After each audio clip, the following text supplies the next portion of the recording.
de nuestro compañero Manuel Conde. Muy buenos días. Muy buenos días a nuestro coordinador José Luis Mendoza, a este gran equipo de comunicadores, a la dirección de este medio, al equipo técnico y al pueblo dominicano por siempre distinguirnos con su atención en el programa de mayor influencia de la radio dominicana. Señores, se le dio la oportunidad a ambos presidentes de las cámaras, tanto de la Cámara de Diputados como del Senado, reelegirse en sus posiciones. Yo creo que era lo justo, era lo necesario y además entendía y entiendo aún que es la oportunidad de mantener una maquinaria que ya estaba engrasada en condiciones de aprobar proyectos de leyes que son fundamentales para el desarrollo de la República Dominicana. Muchos ven dentro de las funciones legislativas algo muy alejado de la realidad del pueblo dominicano. Inclusive cuando alguien trata de concurrir, de competir en un proceso electoral y dice yo aspiro a diputado, la gente usualmente ve en el diputado a alguien muy lejano de lo que es su necesidad.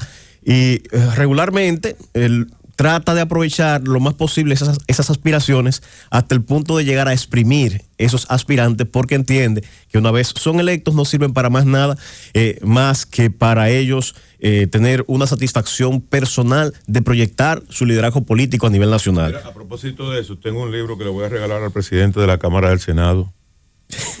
El arte de la prudencia de Baltasar Gracián.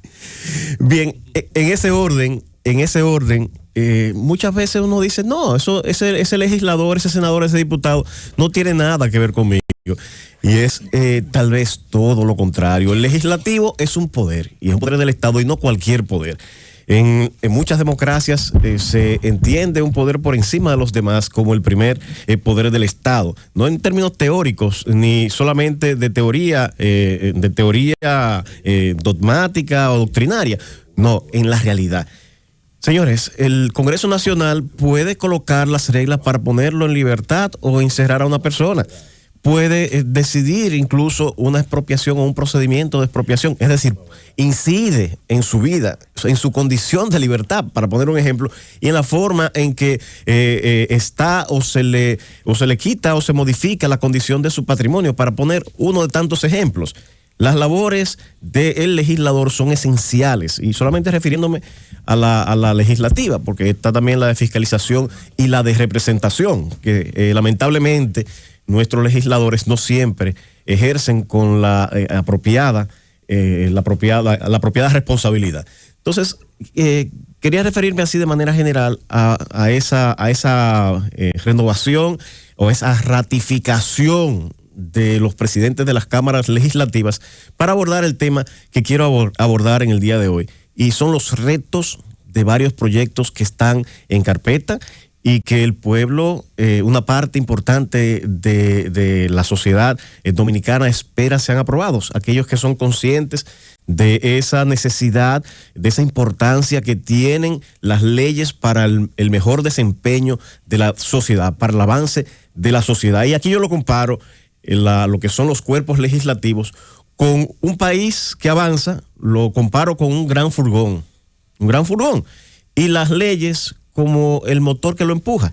Imagínese usted, o con la fuerza que la empuja. Imagínese usted un furgón gigante empujado por bueyes. Eso es lo que son muchas leyes en la República Dominicana. Tenemos un país que en todos los órdenes ha avanzado. El país rural de hace 200 años atrás, de los primeros años de nuestra independencia, no es el país que tenemos el día de hoy. Hay pueblos que tienen un desarrollo muchísimo mayor a lo que era nuestra capital al inicio de nuestra república. Imagínese usted la ciudad capital. Nuestra ciudad capital es una ciudad enorme que ha crecido en todos los planos, en términos de infraestructura, en términos económicos, en todos los planos. De manera que no hay normas, hay leyes que ya han quedado desfasadas. Hay que ponerse a tono con las realidades que vive la República Dominicana, con esos proyectos que hace tiempo esperan ahí en el Congreso Nacional. De manera que hubo promesas de esos presidentes de que ya estaban listos, que ya estaban en condiciones de aprobar muchas de esas piezas legislativas, y me voy a referir a 2 o 3 de ellas. En primer orden, al Código Penal. Al Código Penal, y para mí esa es una prueba de fuego que tienen ambas cámaras.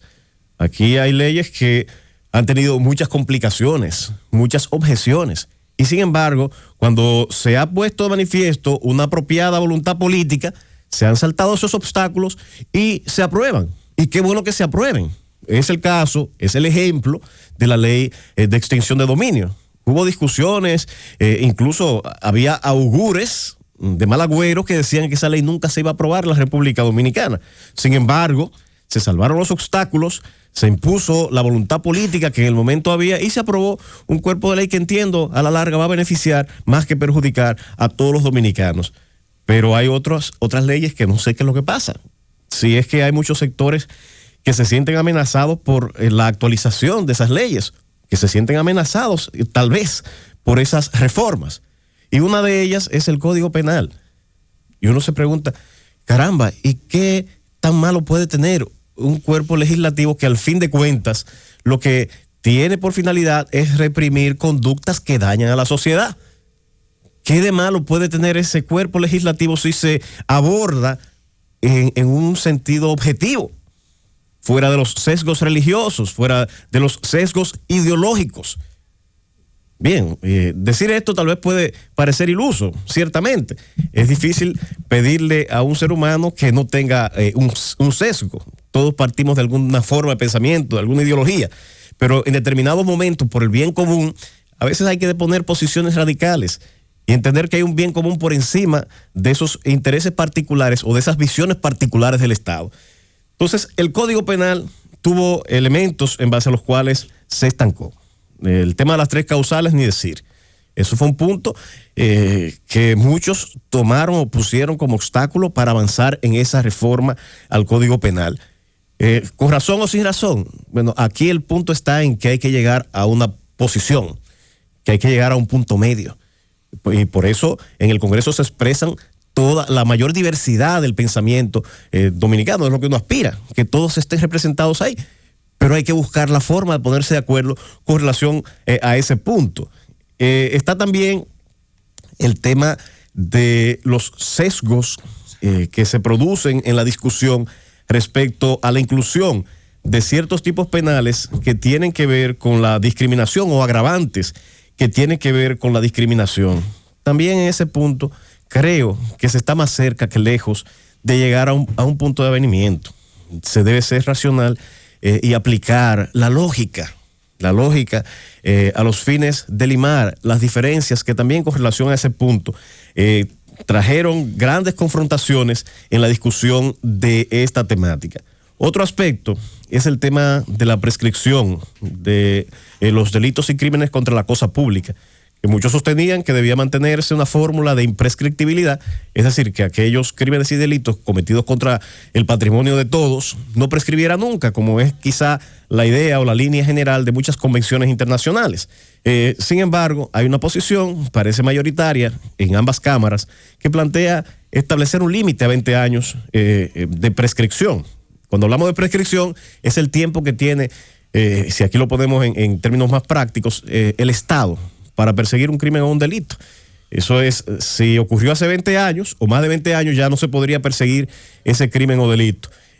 Y si es imprescriptible, bueno, pues pudiera el Estado en cualquier momento iniciar una acción para sancionar a una persona que haya incurrido en ese tipo de crimen y delito. Eso es una discusión también que ha generado confrontaciones en diferentes órdenes, tanto en el Senado de la República como en la Cámara de Diputados. Otro asunto que ha generado controversias es la exclusión o no, o la inclusión o no de ciertas personas morales.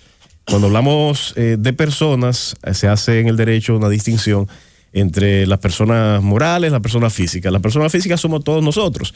Las personas morales son aquellas que tienen una existencia virtual en función de una incorporación. Las llamadas sociedades, el mismo Estado es un ente moral, los municipios, los municipios y demás, vamos a decir, entidades descentralizadas a las que la ley le atribuye esa condición de personería jurídica. Hay una discusión en ese punto con relación a si se excluyen o no. de responsabilidad penal en caso de que participaran o sirvieran de canal a cometer crímenes y delitos. Está el tema de las iglesias, que en una de las versiones del Código Penal se dejó fuera de toda responsabilidad. Particularmente entiendo que debe ser incluido. Al mismo Estado se ha dejado fuera de la posibilidad de participar en acciones criminales, a los partidos políticos.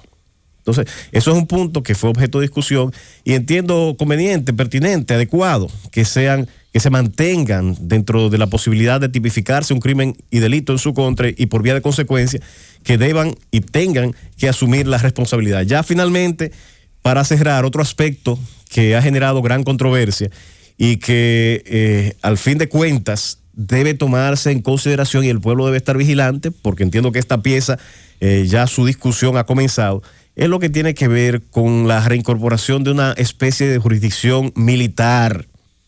Esto fue un anacronismo que sirvió a la impunidad de los militares que cometían crímenes y delitos. La justicia debe ser igual para todos, tenga usted o no tenga un uniforme. Y aquí ha querido disfrazarse bajo un formulismo tal vez estratégico, una reincorporación de una situación que ya fue superada. Ya todo el mundo es juzgado por tribunales ordinarios. Y si usted es militar y cometió un crimen como militar, simple y sencillamente debe ser juzgado por los tribunales ordinarios como cualquier ciudadano. Eso ya fue superado, eso ya constituye, vamos a decir, un avance en la República Dominicana y no debe ser el momento de la aprobación del Código Penal la oportunidad para eliminar esta posibilidad de que los militares sean juzgados como debe ser juzgado por un tribunal ordinario. Exhortamos ya finalmente, para cerrar nuestro comentario, al Congreso Nacional a asumir con entereza esta reforma del Código Penal y otras tantas reformas que están pendientes, como es la reforma electoral, la reforma a la legislación que tiene que ver con la seguridad social y otras tantas más, para que esas promesas que hicieron estos presidentes a los que se le ha ratificado la confianza, pueda mantener en el espíritu de la ciudadanía la expectativa de que hemos de tener unas mejores legislaciones para normar la relación de la vida social. Llévatelo, Cundo.